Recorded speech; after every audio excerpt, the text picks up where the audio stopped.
A partir de este momento estoy grabando la sala y esa grabación será la que sube mañana, muchachas. Decía que el tema de nuestra sala esta semana tiene que ver con la política de dividendos. Realmente la política de dividendos es un tema, digamos, muy moderno desde la concepción de las finanzas. Hay un documento en Campus que subí que se llama una presentación que yo hice corta de políticas de dividendos, que recoge como toda la teoría básica sobre el manejo de la política de dividendos. Realmente la política de dividendos digo que es un tema muy nuevo porque las empresas antes repartían dividendos, si se puede decir de una manera normal, repartían dividendos sin tener en cuenta ninguna consideración ni financiera, ni económica, ni administrativa. Las empresas repartían dividendos porque les tocaba repartir y porque sabían que esa utilidad neta de los socios, ese era el concepto básico.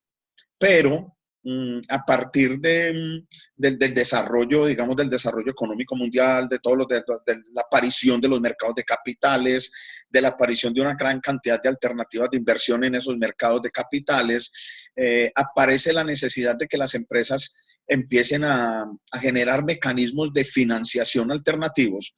Y aparece entonces la política de dividendos como una estructura de mercado y financiera muy clara de cómo una empresa retiene y cómo una empresa, además de retener, cómo puede repartir. Porque cuando estamos hablando de políticas de dividendos, estamos hablando de lo que una empresa le entrega al socio y de una parte que normalmente una empresa retiene. No quiero decir con eso que retener sea obligatorio, no. Pero retener es una muy buena alternativa de financiación. Recuerden por allá en la primera sala cuando hablábamos del estado de resultados, del balance general, y mostrábamos en el balance general, en el estado de resultados la utilidad neta y decíamos que esa utilidad neta es única y exclusivamente propiedad del socio, pero que los gerentes de las empresas, los directivos de las empresas, los gerentes financieros, son los que tienen que tomar la iniciativa para llevar como propuestas de financiación el hecho de qué parte de esa utilidad neta puede retener. Por eso se habla de la política de dividendos. ¿Por qué? Porque es que las empresas modernas todas deciden desde su junta previa a cierre de año, realmente de esa utilidad neta, si hay utilidad neta, deciden qué retener y qué repartir y lo llevan como, ya dije, como una propuesta. Obviamente, eso se realiza, se hace o se da en la realidad siempre y cuando sea aprobado por la junta directiva y sea aprobado por la junta de socios. Obviamente yo no puedo tomar la decisión de retener la plata que no es mía sin permiso de los dueños de esa plata. ¿Y quiénes son los dueños? Los socios, que son los que están representados en su patrimonio. Aquí hay que hacer una claridad. Esa utilidad neta que hay en estado de resultados es única y exclusivamente propiedad de los socios, pero la claridad pasa por un hecho fundamental. La claridad pasa por un hecho y por un detalle fundamental, que esa utilidad neta es de los accionistas comunes. Esa utilidad neta es de los accionistas comunes. ¿Cómo así? Son los accionistas comunes los propietarios de esa utilidad porque son las acciones comunes las que están sometidas al vaivén del mercado y están sometidas a la posibilidad de perder o ganar. Entonces, cuando hablo de que son acciones comunes, estoy diciendo ningún accionista preferente, porque hay acciones preferentes, ustedes saben eso, ningún accionista preferente, la semana pasada que trabajamos estructura de capitales mostré que era una acción preferente, ningún accionista preferente tiene derecho a su utilidad neta, porque acuérdense que el preferente como tal ya tiene previamente definido cuánto es lo que le van a pagar de dividendos. Entonces, ese dividendo lo maneja la empresa como un gasto. No sería posible que yo involucrara a mis accionistas preferentes en la utilidad neta, porque aquel año en el que yo tenga pérdida, de todas maneras me toca responderles. Entonces, realmente cuando hablamos de dividendos, lo que decimos es, ¿qué ganancia le toca al accionista común en una empresa de la utilidad neta? Obviamente, también es muy lógico pensar pues que esa ganancia se define a partir de la utilidad neta y del número de derechos que hay. Me explico, si mi utilidad neta fue 100 millones de pesos y yo tengo 10 accionistas que cada uno tiene los mismos derechos, a cada quien le tocarán 10 millones de pesos. A eso se refieren los dividendos. Y calcular realmente un dividendo, dividendo lo que llama beneficio por acción. Es muy fácil, simplemente dividir la utilidad neta o el beneficio neto de una empresa que está en el estado de resultados entre el número de acciones en circulación. Entonces, si una empresa tiene 50.000 millones de utilidad neta y tiene 20 millones de acciones circulando comunes, simplemente se dividen en dos variables y vamos a obtener lo que una empresa le paga por acción a un accionista común. Ahora el asunto es si se retiene o no se retiene. Se retiene, como dijimos también la semana pasada cuando hicimos estructura de capital, la retención de esos dividendos, en este caso de esa porción de la utilidad neta, que es propiedad de los accionistas, es buena cuando realmente a la empresa le sale más barato financiarse con esa plata que financiarse con crédito externo. O sea, cuando es más fácil financiarse con crédito de los socios, fácil en el sentido del costo. Recuerden que hay un costo, recuerden que los accionistas tienen un costo, recuerden que en el primer objeto trabajamos el costo CAPM, que es un costo de sacrificio de los accionistas o un costo de oportunidad. Entonces, realmente, si yo voy al banco y el banco me dice, yo le cobro el 18% efectivo anual, pero se hace el cálculo de ese CAPM, que es el sacrificio del accionista, y se dice que si ese CAPM da solo el 12%, mejor me financio con plata de los socios. ¿Por qué? Porque los socios están sacrificando un valor menor de lo que a mí me costaría ir al mercado a hacer un crédito del 18. Entonces, se dice que esa es la base, pero además hoy también las empresas hacen otra cosa. Así de pronto financiarse con dinero de los socios sea en algunos casos más costoso, a pesar de eso las empresas se financian con dinero de los socios, o sea que retienen utilidades por varios hechos. Realmente no tienen que ir a hacer vueltas al banco a solicitar un crédito, no tienen que hacer papeleos, no tienen que llenar formatos, no tienen que esperar que les aprueben el crédito, no tienen que esperar que les consignen, no pagan el 4 por 1000. Entonces muchas empresas dicen, no, si yo tengo la plata ya en caja para pagarle a los socios como utilidad neta y puedo hacer una retención, prefiero retenerla porque me evito todo eso. Entonces, desde la modernidad de las finanzas y de la práctica financiera en las organizaciones, realmente hoy se maneja de esas dos maneras la retención de lo que llamamos la retención de las utilidades, que da lugar a las políticas de dividendos. Hay un señor de apellido Modigliani y otro señor de apellido Miller, que son los que, digamos, diseñaron y propusieron la teoría de la retención y la teoría de las políticas de dividendos. Esos señores como tal se ganaron el Nobel de Economía incluso por su trabajo y son los que, entre otras cosas, por ejemplo, propusieron o definieron tipos de políticas como las que hay en el documento, por ejemplo, la preferencia fiscal, por ejemplo, la política residual del dividendo de la que hablamos la semana pasada. En fin, son políticas que ustedes leyeron y que la mayoría en el trabajo de aplicación aplicó de manera bien definida. Esas políticas como tal, como les digo, las hicieron Modigliani y Miller desde su práctica real en los Estados Unidos y hoy son documentos y teorías completamente aceptadas y comprobadas en el mercado. Entonces, realmente lo que una empresa hace hoy desde el punto de vista de su necesidad de financiación es establecer, cuando tiene la utilidad neta completa en el estado de resultados, es definir o establecer qué parte retengo y qué parte le reparto a los socios, considerando lo que ya les dije, que todo es propiedad de los socios y que esa decisión de qué retengo y qué reparto, obviamente la tienen que tomar los socios y aprobarla. Yo no puedo retener y decirle a los socios, me voy a quedar con parte de su plata, siendo que la plata es de ellos. Cuando ellos lo aprueben, pero ¿quién lleva la propuesta?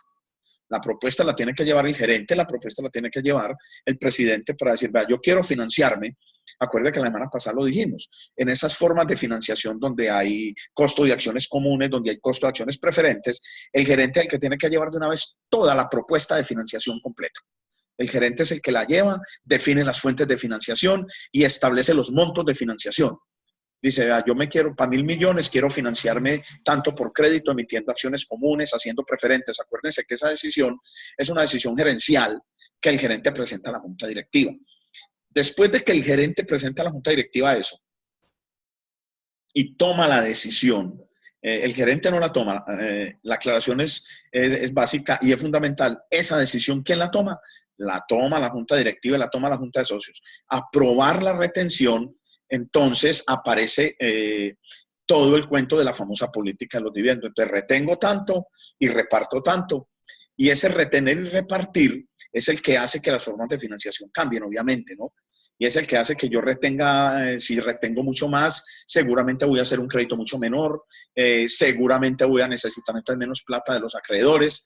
ya es, como les decía la semana pasada, una decisión establecida. Ahora, lo otro es la política de dividendos que voy a utilizar.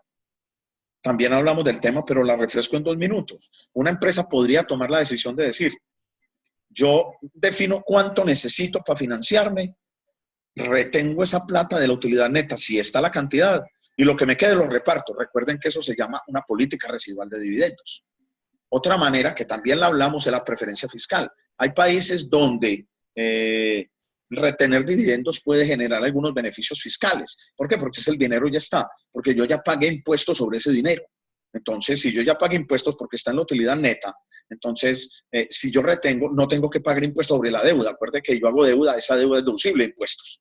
Entonces, me ahorro los impuestos. Entonces, algunas empresas prefieren hacer retención de utilidades por eso, por lo que se denomina ventajas fiscales desde el punto de vista de que ya el dinero es mío, no viene de afuera. Acuérdese que si el dinero viene de afuera, eso genera un gasto financiero antes de pagar mis impuestos para poder generar la utilidad antes de impuestos y facturar el impuesto contra ese gasto. En este caso no, yo ya tengo la plata, la tengo en la utilidad neta, entonces hay preferencia fiscal en ese sentido. Otra manera en la que se podría tomar decisión de repartir los dividendos, una política muy interesante que se llama la política del pájaro hermano. En el documento no está, pero yo lo hablé la semana pasada. ¿Qué dice? Es mejor pájaro hermano que 100 volando, muchachos. O sea, si yo tengo plata en la utilidad neta, antes de entregársela a los socios, mejor la retengo toda. En vez de irme a buscar a un banco de dinero, en vez de irme a aumentar mi nivel de endeudamiento, o lo que decía ahora, en vez de irme a hacer vueltas, en vez de irme a tocar puertas, en vez de irme a llenar documentos, nada, más vale, si tengo la plata aquí, pues de una vez lo utilizo. Es muy parecida a la política residual. Lo que pasa es que la política residual tiene en su contenido, en su concepción, y tiene en su contextualización, que al menos debo dejar un poquitico para el socio, para que el socio no se enoje. Y esa es la otra consideración. Retener muchísimo tiempo implica que el socio más temprano que tarde nos va a aburrir. Entonces las empresas tienen que saber manejar esa política de retención y reparto. Si pasa como en Ecopetrol, que es del 2007, cada año estructuralmente, 2008, 2009, 2010, 2011, 2012, cada año retuvo una gran parte de sus dividendos y repartió dividendos que a consideración de los accionistas y a consideración del mercado eran muy bajos. Hubo años de repartir 85 pesos de dividendo por acción, años de repartir 130. El año donde más repartido 260 pesos por acción. El mercado considera que eso es muy bajito. De hecho, en el 2012, cuando Ecopetrol llegó a valer casi 6.000 pesos la acción en bolsa, fue un año donde el reparto no subió de 130 a 134 pesos. Entonces, realmente es un dividendo muy bajito para un precio de bolsa tan alto. El mercado siempre consideró que Ecopetrol tomaba esa decisión arbitrariamente. Y realmente puede que no fuese arbitraria. Como el gobierno es dueño de Ecopetrol en el 51%, hombre, ¿qué hacía el gobierno? Yo tomo la decisión, la mitad más uno. Retenemos tanto y punto. El resto de los accionistas, todos esos colombianos que compraron en el 2007, empresas que tenían una participación un poquito más alta, no tenían ni voz ni voto porque eran la minoría. Son el 49%, entonces nunca le pudieron pararse al frente del gobierno ni pudieron hacerle contrapeso a esa decisión. Tanto que al final parece que mucha parte de lo que pasa hoy con el precio de la acción de Ecopetrol en bolsa se debía a eso. El mercado le está cobrando el hecho de que durante mucho tiempo, sin pensar en el bienestar, en el beneficio y en las ventajas del accionista que tenía al frente, sin pensar en eso, Ecopetrol retuvo primero y aplicó esa política. En muchos casos fue residual. La mayoría de las veces, o sea, yo retengo lo que necesito y lo que me quede lo reparto para que no se enojen. Realmente eso hay que saberlo manejar y las empresas modernas deben tener mucho cuidado de no hacer aburrir a un accionista. Porque yo, ¿qué me gano si invierto mi plata en una empresa esperando que eso me genere una rentabilidad? Acuérdense que hay un indicador que se llama rentabilidad de patrimonio, esperando que mi patrimonio, que mi inversión, que está ubicada en el patrimonio, me genere una rentabilidad. Cuando cada año me van a repartir 80 pesos, como hizo Ecopetrol el primer año, 80 pesos por acción. Entonces, ¿yo qué me gano? Cuando la intención es que el dividendo es el premio por la inversión del accionista. El dividendo es el premio que la empresa le paga a un accionista por guardar su plata allá, por apoyar la empresa y por invertir en la empresa para que funcione. Entonces, las empresas, ahí dice Modigliani, dice Miller, y quienes desarrollaron su teoría posterior, Gordon, Lindner, todos insisten en que las políticas existen, pero que las empresas deben ser muy serias y coherentes, sobre todo frente al bienestar del accionista para el reparto de esos dividendos. Entonces, eso en general sobre más o menos lo que es el reparto de los dividendos. Ahora, dentro del reparto de dividendos voy a compartir un Excel que tengo, ya mismo lo voy a hacer. ¿En qué momento ustedes me van a avisar? En este momento deben estar viendo mi Excel. Dentro de las políticas de reparto y distribución de dividendos, déjenme llevar todo esto. Ahí, dentro de las políticas, existe una cosa que se llama la recompra de acciones. Existe algo que es la recompra de acciones. Eso era lo que quería mostrar hoy. Es la recompra de acciones. La recompra de acciones, como su nombre lo indica, es cuando la empresa compra acciones de la misma empresa a sus accionistas. Me explico. Ecopetrol decide vender un porcentaje de acciones y de pronto la empresa dice, no, yo le voy a comprar a mis accionistas esas acciones. Eso es una recompra. ¿Qué ventajas o desventajas tiene? La recompra de acciones parte de la política de dividendos, ya les voy a mostrar por qué, pero la recompra de acciones se utiliza primero para mejorar la posición de los accionistas mayoritarios. Repito, se utiliza primero para mejorar la posición de los accionistas mayoritarios, porque la recompra les aumenta su beneficio por acción. Ahora voy a comprobar. Segundo, la recompra de acciones se utiliza para salir de accionistas minoritarios fastidiosos, entre comillas, o accionistas minoritarios que no se quieren tener en la empresa. O cuando hay demasiados accionistas minoritarios, muchacha, la toma de decisiones se vuelve muy compleja. Tener que buscarlos, tener que saber dónde están, olvídese. Entonces, cuando hay acciones repartidas en muchas manos de accionistas minoritarios, se utiliza mucho la recompra para eso, para que esos accionistas vendan su derecho y se vayan de la empresa y la toma de decisiones estratégicas se vuelva mucho más ágil, mucho más rápida. Entonces, esa política, política de recompra, que hace parte, ya les dije, de los dividendos, que ahora les mostraré cómo, también se utiliza para evitar la llegada a la empresa de una cosa que se denomina postores hostiles. ¿Qué es un postor hostil? Un postor hostil es, ejemplo, hace unos 4 años el Éxito tenía una cantidad de acciones. El Éxito, cuando terminó un año, creo que el 2012, si no estoy mal, iba a vender una cantidad específica de acciones, listo, de las que ya estaban en circulación. No era el Éxito, los accionistas del Éxito. Y de inmediato, un grupo que se llama Casino. Casino dijo que ellos querían comprar esas acciones. Resulta que para los dueños del Éxito, Casino era un postor hostil. El Éxito no quería tener negocios con Casino. Entonces, el Éxito como empresa, por norma en Colombia y en cualquier parte del mundo, cuando se va a hacer una operación de esas, los primeros que tienen, digamos, prevalencia o prioridad para comprar las acciones es la misma empresa. Entonces, los accionistas ofrecen las acciones, las ofrecen en el mercado de bolsa a través de una oferta pública, una cosa que se llama OPA, ofertas públicas de adquisición. Y entonces, el primero que tiene derecho a comprar esas acciones es la misma empresa. Si la empresa no la compra, entonces ya puede venir cualquier accionista externo, cualquier postor externo y comprar. Entonces, el Éxito anunció la venta de sus acciones y de inmediato a los 3 días en Bolsa de Valores, la compañía, la empresa que se llama Éxito, compró esas acciones. Hizo una recompra a sus accionistas de sus propias acciones. ¿Para qué? Para evitar que viniera Casino e hiciera parte de sus socios o hiciera parte, obviamente, de sus dueños en junta directiva. Para el Éxito, Casino es un postor hostil. Entonces, no quisieron que entrara. Entonces, se utiliza mucho para evitar la entrada de postores hostiles también. Entonces, les muestro la recompra. ¿Qué es recomprar? Ya repito la definición. Recompra es cuando una empresa opta o decide comprar acciones a sus accionistas de su propia empresa. ¿Por qué está relacionada con la política de dividendos? Ya la voy a mostrar. Aquí tengo en el Excel una empresa donde su utilidad neta es 2.500 millones, tiene circulando 25 millones de acciones comunes. Ya saben que las políticas de dividendos básicamente funcionan para acciones ordinarias o comunes. El precio en bolsa es de 1.500 pesos por acción. Ese precio se llama el precio del exdividendo. Cuando uno va a hacer recompra, hay una definicióncita que los que ya vieron mercado financiero saben a qué me refiero. El exdividendo, y los que vieron sistema de productos también, El precio del dividendo es un precio, el precio del dividendo se denomina aquel precio en bolsa de valores previo a una operación de recompra, una operación, por ejemplo, de compra y venta grande de acciones. Entonces, exdividendo, el precio antes de, se anuncia una operación de recompra. Entonces, ¿por qué se llama un precio del dividendo? Porque el precio puede subir o puede bajar de acuerdo con la expectativa del mercado. Entonces se dice precio del dividendo, porque ya va a ser ese precio exdividendo. Significa, cuando me dicen ex marido, es que fue o ex esposa o ex novio o ex novia, es porque fue, ya no es ex dividendo. ¿Qué significa?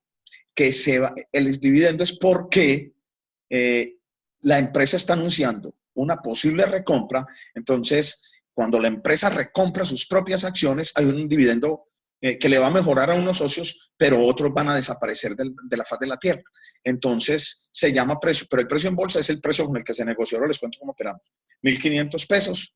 Vamos a suponer que esta empresa toma la decisión, aprobada por su junta directiva y por sus socios, de solo repartir el 40%, que equivale a 1.000 millones de pesos, ahí está la operación, y va a retener el 60%.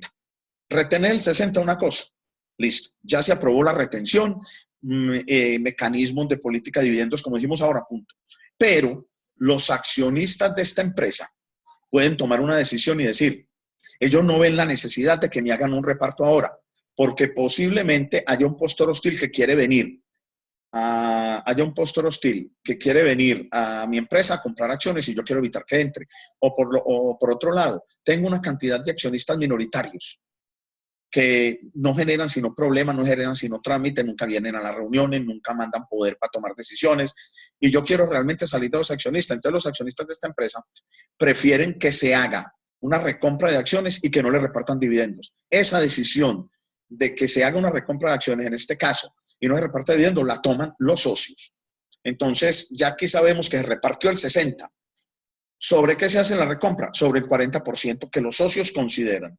Sobre el 40% que los socios consideran que no, consideran después de un análisis, me imagino que muy serio que hacen, que es preferible hacer una recompra, pero cuando los socios toman esa decisión de que no les repartan sus dividendos, sino que se haga una recompra sobre esas acciones, es porque ya ellos estudiaron qué beneficios van a tener. Y esto tiene un beneficio de que los socios mayoritarios van a mejorar su beneficio por acción. Entonces puede que ahora no me entreguen los dividendos, pero si yo hago una recompra, mi beneficio por acción va a mejorar. Vamos a mirar, porque eso es lo que busca un socio. Primero, que su beneficio por acción mejore haciendo la recompra. Y segundo, evitar entrada de postores hostiles. Y tercero, y es muy importante la tercera, como ya dijimos ahora, tratar de que esos accionistas minoritarios, de recoger esas acciones de accionistas minoritarios y comprarlas para que salgan de la empresa y nosotros poder, como accionistas mayoritarios, tomar las decisiones. Entonces, esta empresa iba a repartir el 40% como tal. Esta empresa, al repartir el 40%, iba a repartir 1.000 millones, pero los socios le dicen, no, haga una recompra sobre esos 1.000 millones. Entonces, primero aguanto. Si para la condición inicial de beneficio de 1.500 millones, que está aquí, acciones comunes circulando de 25 millones y un precio de 1.500 en bolsa, el beneficio por acción actual, y lo voy a volver a calcular, el beneficio por acción actual, obviamente, ¿cómo se calcula un beneficio por acción? Venga, hagámoslo. El beneficio por acción se calcula como el beneficio neto dividido el número de acciones en circulación. Listo. Y como luego calculemos el PER. Recuerden que muchos me preguntan por el PER. El PER es la relación precio, vamos a calcularlo, el PER es la relación precio-ganancia, o sea, la relación precio-dividendo. El PER es la relación del precio, en este caso dividido por el beneficio a repartir.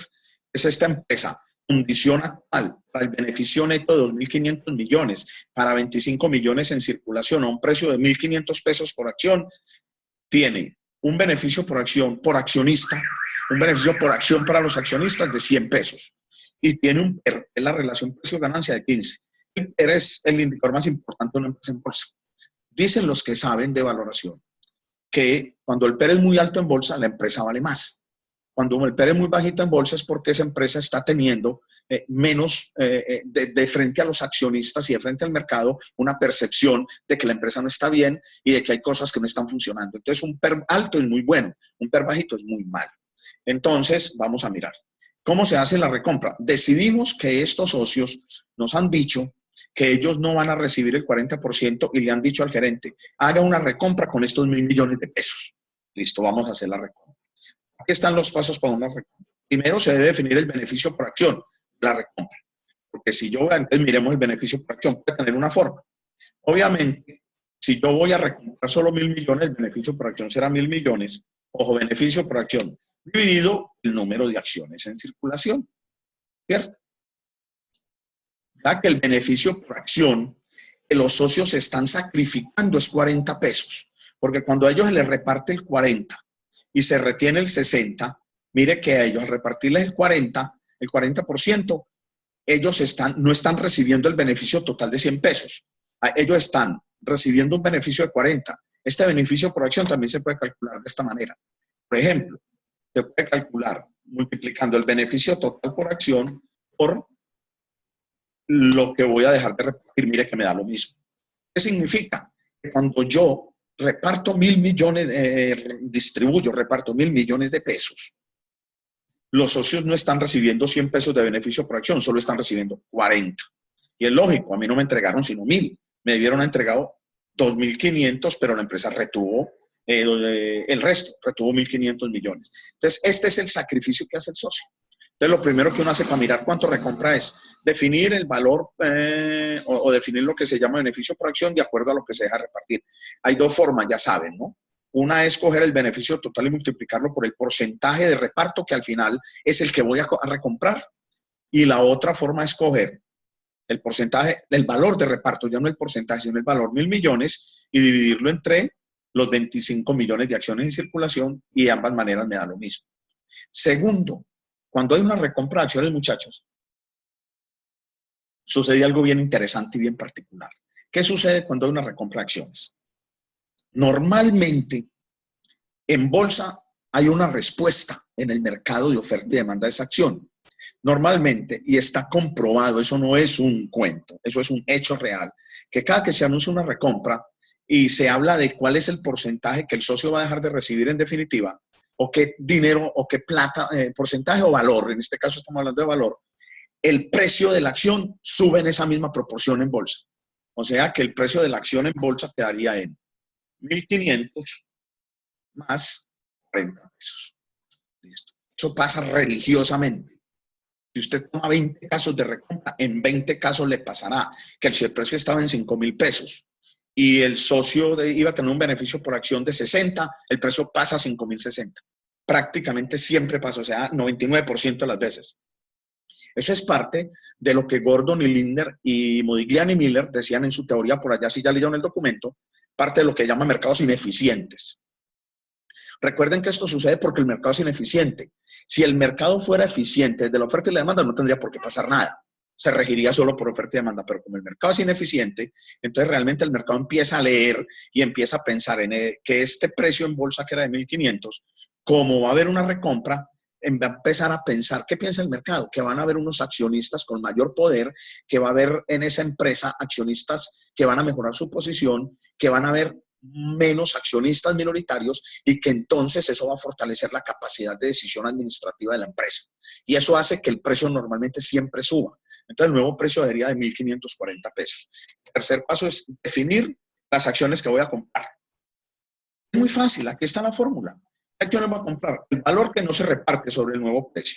El valor que no se reparte, 1.000 millones, dividido el nuevo precio. Eso me da el número de acciones que la empresa debe recomprar. En este caso, esta empresa debe recomprar 649.351 acciones, dio 350,65. Entonces va a comprar 649.351 acciones. Ahí le da. Y ya luego me dice, calcule las acciones. Entonces, ojo, algo que no había dicho y solo esperé para decirlo aquí por una razón. Porque es muy importante, es aquí dicho, no dicho antes. Cuando yo recompro acciones, esas acciones se retiran del mercado. Ya circulando no me quedan sino los 25 millones que tenía, menos las que voy a recomprar. La empresa las retira del mercado, ojo, las retira completamente. esas acciones ya no quedan allá en el mercado de bolsa, no quedan en la bolsa de valores, no quedan en el sistema electrónico de negociación. Esas acciones se retiran del mercado. Esa es la otra gran característica de la recompra. Como son acciones de la misma empresa, yo las compro y las retiré, punto. Entonces, ya en circulación no quedan sino 24.350.649 acciones. Listo. Bueno, esto está repetido. Ya recompré cuántas, 649.351. Me quedan en circulación 24.350.649. Ahora, miremos a esos accionistas que aprobaron la recompra de casi 650.000 acciones, miremos cuál es su nuevo beneficio por acción. El nuevo beneficio por acción es, revisemos, no ha cambiado para nada este beneficio, entonces vamos a ir aquí arriba a buscar el beneficio. Vamos a buscar ese beneficio, que es, todavía seguimos hablando de que tenemos 25 millones, entonces venimos aquí, el beneficio por acción es este, acuerde, beneficio neto, dividido por las nuevas acciones en circulación. Listo. Mire lo que tengo de beneficio. 102.67, mientras que antes de la retención el beneficio total era de 100 pesos. Ahora, al recomprar 649.350 acciones, 351 pesos, lo tenemos exactamente, mi beneficio subió a 102.67. O sea que los nuevos accionistas ya son más propietarios de la empresa y tienen mejores dividendos. Ya ganaron más del 2%. Entonces, el nuevo PER, vamos a borrarlo y lo nuestro, miremos el PER. El PER es mirar qué afectación tiene el mercado. Recuerden que si el PER es más alto o más bajito, se va a leer a partir de ese valor informativo de los dividendos, se van a leer cosas que pueden no ser ciertas. Entonces, aquí en el PER, simplemente calculémoslo. ¿Cómo se calcula el PER? Recuerden que el PER es la relación. Profe, yo tengo una pregunta. Dame 2 segundos. Precio sobre el nuevo dividendo. Miren lo que le pasó al PER. No cambió para nada. Conclusión, la expectativa de la empresa en bolsa siguió siendo la misma. Sus accionistas mejoraron su posición y se recompraron 649.000 acciones a partir de un reparto inicial de 1.000 millones que iba a haber. Escucho. Profe, la pregunta es, ¿ese PER se toma como referencia a cuánto? O sea, ¿cuánto puede subir? Que usted dice que entre más alto mejor, pero puede llegar a ser 100, 200 o 15 es mucho, no sabemos. A ver, pero puede llegar a ser qué alto, dime.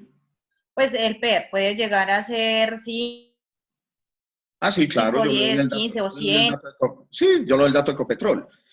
Ah, En este dato, Ecopetrol llegó a valer 5.995 pesos. ah. Y ese año repartió 85 pesos de dividendos. ¿Cuánto da la división? ¿Cuánto da 5.995 dividido 84 pesos? Da 71.36 de PER. Da un PER muy alto. Sí. Entonces, obvio, el PER puede ser 100, 102, 100. Hay empresas americanas, como Google, que tienen PER de más de 620,5. ¿Por qué? Porque, ¿qué quiere decir? Que el PER es la relación, que su precio en bolsa se cotiza con mucha fuerza, que tiene demasiada demanda. Entonces, como hay mucha demanda, cuando hay mucha demanda, obviamente, el precio sube. Y que a pesar de que repartan buenos o malos dividendos, el precio sube a una velocidad muchísimo mayor de lo que sube el dividendo que paga. En este caso, el dividendo no cambió. Ese es el otro gran objetivo de una recompra. Tratar de evitar que vengan los de afuera que no quiero, sacarlos de adentro que están aquí me están molestando, mejorar mi posición como accionista y que la percepción de la empresa del mercado quede igualita. Y miren que quedó igual. Esto que acabamos de dar aquí es una recompra de acciones. Así se hace. En Colombia no se utiliza muchísimo, pero sí se han hecho algunas. Ejemplo, el Éxito hizo recompra, ejemplo, La Vivienda hizo alguna vez recompra, Suramericana hizo recompra. ¿Para qué se hace? Básicamente para lo que les dije. Entonces, realmente hacer una recompra de acciones es un ejercicio muy sencillo que parte de un hecho, de definir, cuando ya está establecido, definido, votado y aprobado, cuánto reparto y cuánto retengo, ahí es donde los accionistas dicen, no, entonces no me reparta eso. Prefiero que hagamos una recompra para yo mejorar mi posición, evitar que lleguen postores de afuera, nuevos socios, y para los que están adentro y nos están molestando, nosotros, los grandes, quedarnos con la mayor parte de las acciones. Realmente, aquí pasamos 24 millones, dime. Otra pregunta. Si, por ejemplo, yo tengo, digamos, muchas acciones, digamos, ¿cierto? Yo soy una persona, pero no tengo, pues, no soy mayoritario en una empresa y retienen utilidades hasta cierta parte y yo, digamos, vendí mis acciones y después eso no, yo vendí mis acciones y después sí empiezan a repartir más, o qué pasó con esas utilidades que al fin nunca se repartieron. Ya eso es por ejercicio, cada año ya, perdió. Las acciones son un título nominativo. Mm. O sea, cuando le reparte, si usted las vende antes del reparto, la empresa le consigna a quien en el título haya quedado como dueño. Es que usted no las puede vender en cualquier parte.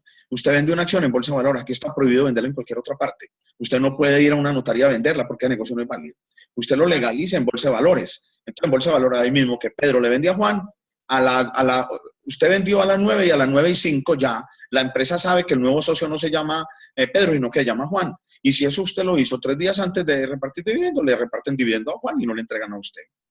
Nadie vende sus acciones antes de que repartan dividendos, eso sería ilógico. La gente vende después. Nadie vende antes. Pero digamos que el tema de que, pues, que yo quiero saber es en caso de, por ejemplo, que siempre, o digamos 5 años llevan con el mismo tema de retener un porcentaje muy alto, ¿cierto? Y yo las voy a vender, o tengo proyectado venderlas este año. Sí.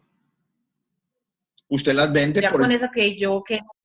No, usted las tiene que vender por el precio en bolsa. Eso no se vende por el dividendo que paguen o no. Por eso tiene un precio en el mercado y ese precio es el referente para la venta.